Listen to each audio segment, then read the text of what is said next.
奉仕活動、それが君のヒーローへの第一歩だ。そりゃあもう他の人より何倍も頑張らないと僕はダメなんだ。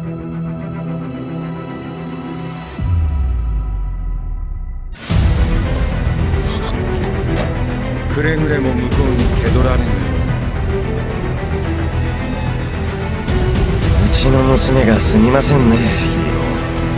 遊び盛りで怪我が多いんですよ。困ったものです。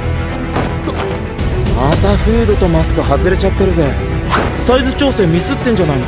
我々昼までにこの区画を回らないといかんので行くよ。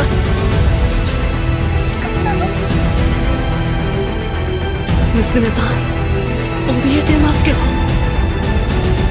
叱りつけた後なのに。こんな小さい子が声も出さず震えて怯える。普通じゃないと思うんですけど。この子に何してるんですか？あ